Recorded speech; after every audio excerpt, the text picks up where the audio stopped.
Hello दोस्तों, मैं फिर से आ चुका हूँ आई एम द फेथियस विलेन की एक और नई एपिसोड के साथ। इस एपिसोड के शुरुआत में हम लोग देख पाते हैं वू चेंग के जो एम्पायर यानी कि गीटिंग्स दी तो कहने लगा, योर मेजेस्टी मुझे डर लग रहा है, मुझे आपको कुछ दिनों के लिए परेशान करना पड़ेगा। जो इसके रिप्लाई में एम्पायर कहने लगा, योंग मास्टर चेंगे ये आप क्या कह रहे हैं? आप इतना ज्यादा यंग और प्रोमिसिंग हैं। आपने हजारों माइल दावेद किया है यहाँ पर आने के लिए उस जुएन हेवन मेथड के लिए। हमारी डायनेस्टी को आपको बहुत ज्यादा कारतूसी के साथ तीर्थ होना चाहिए। अगले बॉल वो एम्पायर थे योंग मास्टर चेंगे को अंदर ले जाते हुए कहने लगा, इस तरफ आइए योंग मास्टर, इस एम्पायर ने आपके वेलकम के लिए एक बैंक्वेट का प्रिपरेशन किया है। जिसके रिप्लाई में वू चेंगे कहने लगा, योर मेजेस्टी आप बहुत ज्यादा पोलाइट है, ये मेरा रेस्पॉन्सिबिलिटी है उस जेविन हेवन के साथ डील करना। दोस्तों साहब इन एब्सोल्यूट इन कैलामिटीज के नाम को बदलकर जेविन हेवन कर दिया गया है।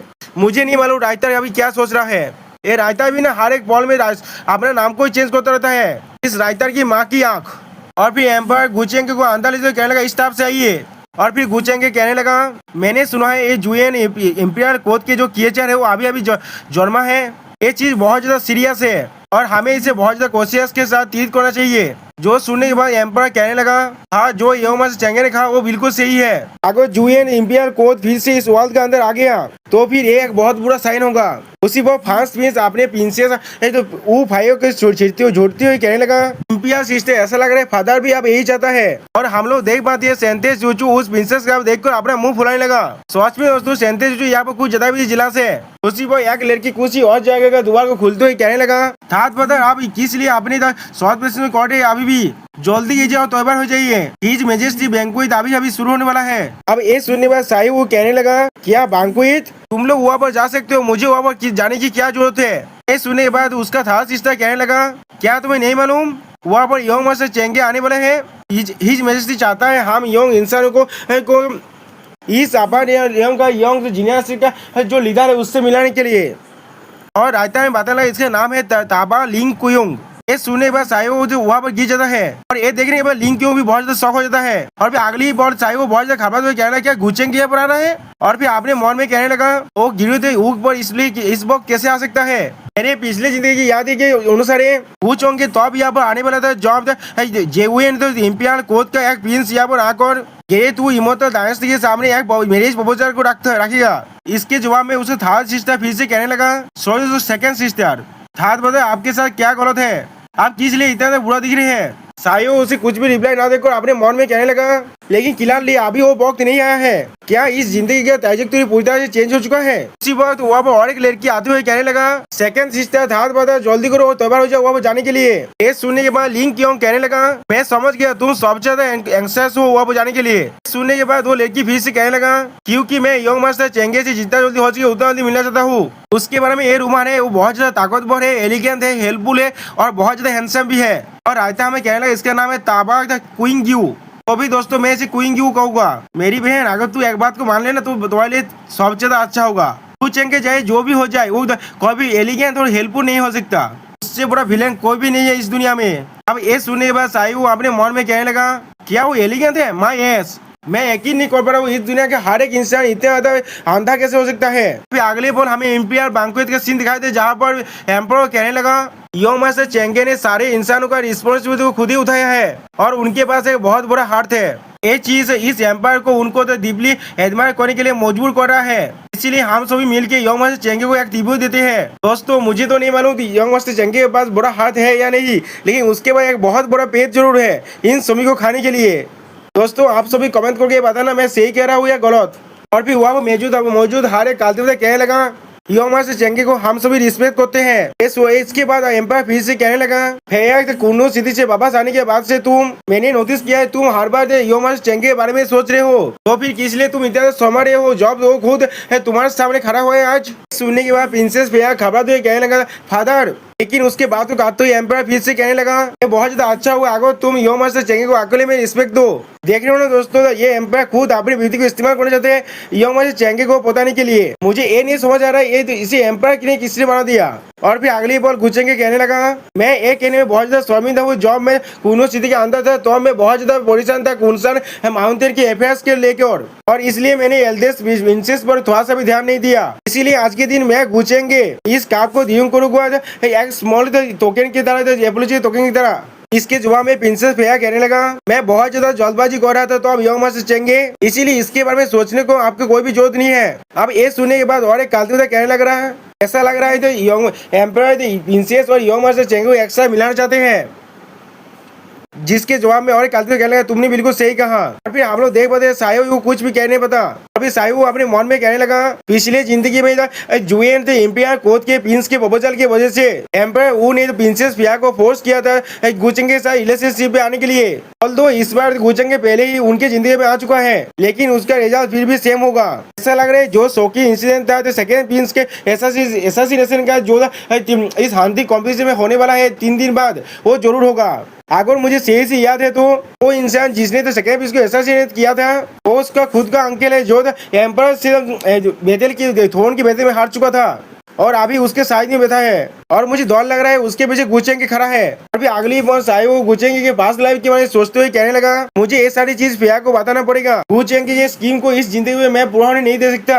और फिर अगले सीन में सायो को देखते हुए गुचेंगे अपने मन में कहने लगा, उसके अंदर से थोड़ा सा सौ थोड़ा बाहर निकल रहा है। अगर यह वो सिस्टम नहीं होता तो फिर मैं कभी भी उसे डिटेक्ट नहीं कर पाता। ये कोई ऑर्डिनरी चाइल्ड ऑफ लक नहीं है। क्या ये हेवनली सोच के साथ रिलेटेड हो सकता है? ऐसा लग रहा है प्रिंसेस फेया उसके फीमेल प्रोटैगनिस्ट है। मैंने सही कहा ना? तो फिर वो इसीलिए मेरे साथ मेरी तरफ इतना ज्यादा हॉस्टाइल है।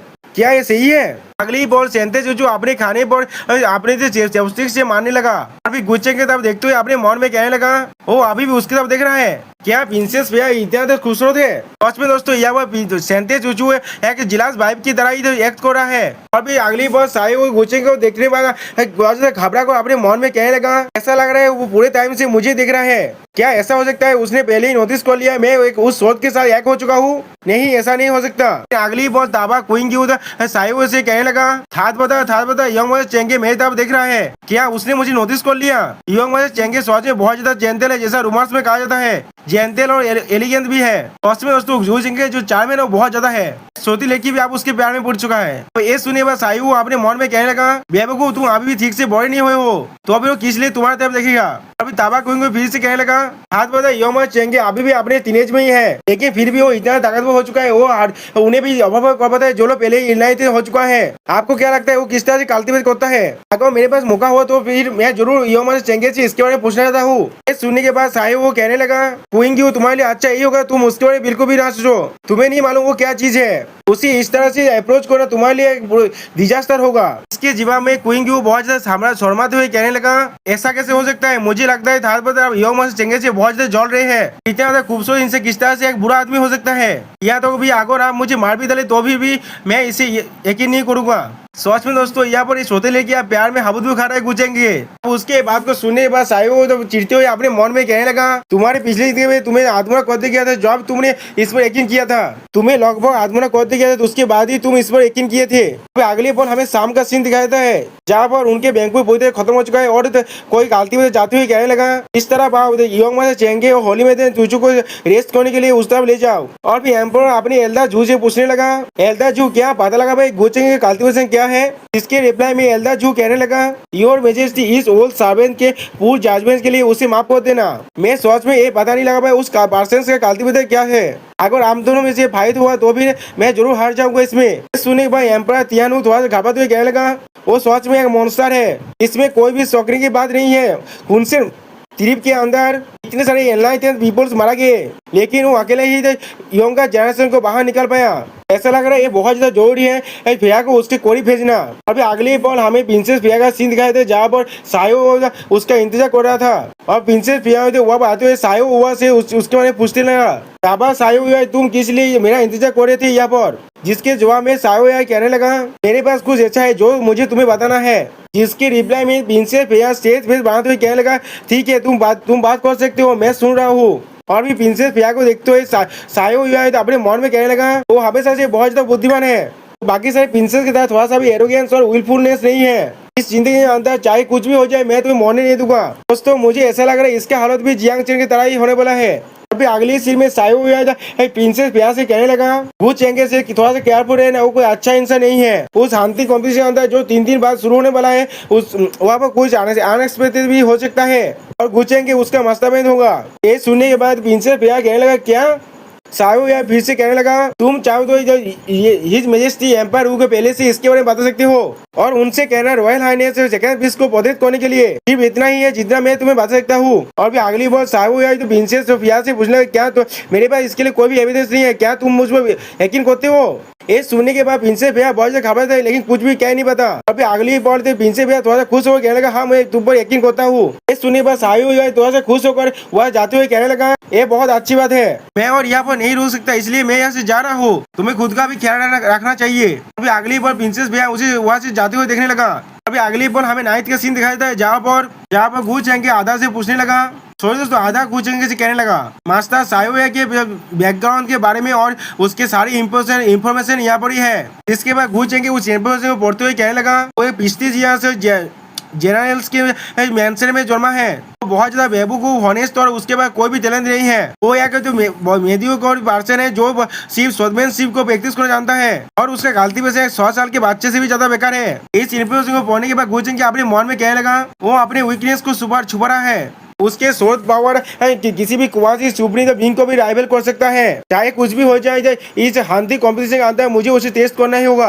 और फिर अगली बार गू चैंग सेंते चूचू के रूम में आने लगा जहाँ पर सेंते चूचू पूछने लगा, क्या तुमने किसी को जुएन डिजास्टर के बारे में इन्वेस्टिगेशन करने के लिए कहा था? जिसकी रिप्लाई में गू चैंग कहने लगा, मैंने सिर्फ किसी को भेजा था ऐसे किसी को बारे में पता लगाने के लिए जो मेरे इंटरेस्ट को कैच कर पाया है। जो सुनने के बाद सेंते जो चौंकते हुए कहना, क्या तुम किसी को इंटरेस्ट हो? क्या तुम एल्डेस प्रिंस से वो फेया के बारे में बात कर रहे हो? और फिर हम लोग देख पाते सेंते जो बात लेते हुए गू चैंग से कहने लगा, तुम आप जवाब क्यों नहीं दे रहे हो? और फिर अगले सीन में हम लोग देख पाते गू चैंग पीछे से सेंते जो देख रहा था, जिसे महसूस करने के बाद सेंते जो बहुत ज्यादा घबरा जाता है और बहुत ज्यादा समाते हुए गू चैंग से कहने लगा, क्या हम लोगों ने एग्री नहीं किए थे, तुम यहाँ पर नहीं आ सकते? सुनने के बाद गू चैंग अपने मुंह को दूसरा करते हुए कहने लगा, तुम मुझे इतना ज्यादा गलत कैसे समझ सकते हो? तो फिर मैं किस तरह से वो बेच सकता हूँ? ये सुनने के बाद सेंते जो फिर से कहने लगा, मैं अभी भी तुम्हारे आंसर का जवाब इंतजार कर रहा हूँ। अगली बार गू चैंग ने भी अपने कपड़े उतार कर उस बात के अंदर आ गया। अभी सेंते चूचू से कहने लगा, देख रहे हो ना तुम कितना स्टिंगी हो रहे हो, मैंने सिर्फ उसके साथ एक गिलास वाइन ही पिया था और तुम इतना जिलास हो रहे हो। ये सुनने के बाद सेंते जो थोड़ा सा शर्माते हुए कहने लगा, तुम पूरे के पार्टी के वक्त उसकी तरफ भी देख रहे थे, तुम्हें क्या लगता है मैंने इसे नोटिस नहीं किया? इसके जवाब में गू चैंग कहने लगा, मैं सिर्फ उसके फिजिक्स के बारे में जानना चाहता था और कौन चीज के बारे में तुम सोच रहे थे। फिर अगली बार गू चैंग के सेंते चूचू को भागते हुए कहने लगा, तुम खुद ही मुझे बताओ किस तरह से वो तुमसे ज्यादा अच्छा है, इसलिए मैं उस पर इंटरेस्ट लूंगा। तो दोस्तों ये चीज को मैं थोड़ा सा भी एक्सप्लेन नहीं कर सकता, आप लोग सिर्फ पिक्चर से समझ लीजिए वरना यूट्यूब मुझ पर ये दोना लगा देगा। अगले सीन में सेंते जो बहुत ज्यादा शर्मा को कहने लगा, तो अभी ये सब ठीक है, आज के लिए हम लोग पहले से ही ये सब शुरू करते हैं। जो सुनने के बाद गू चैंग सेंते चूचू को छेड़ते हुए कहने लगा, ऐसा कैसे हो सकता है, क्या हमें जुएन डिजास्टर के बारे में डिस्कस नहीं करना चाहिए? जो सुनने के बाद सेंते चूचू कहने लगा, तब तक तुम यहाँ पर हो तो अब तक मुझे उसके लिए परेशान होने की क्या जरूरत है? तो हाइनेस तुम हमारे एंसेस्टर के हेयर हो। अब ये सुनने के बाद अगले ही पर गू चैंग कहने लगा, ऐसा लग रहा है मैं तो बहुत सही जियांग के लिए यहाँ पर आके वही जानवर बन चुका हूँ। सुनने के बाद सेंते जो बहुत ज्यादा हंसने लगा और दोस्तों आप लोग चाहे तो देख सकते हो हंसते हंसते रो दिया है। और यहाँ पर इस वीडियो का ध्यान होता है, प्लीज सब्सक्राइब माय चैनल और like and share this video. Okay bye bye, sayonara.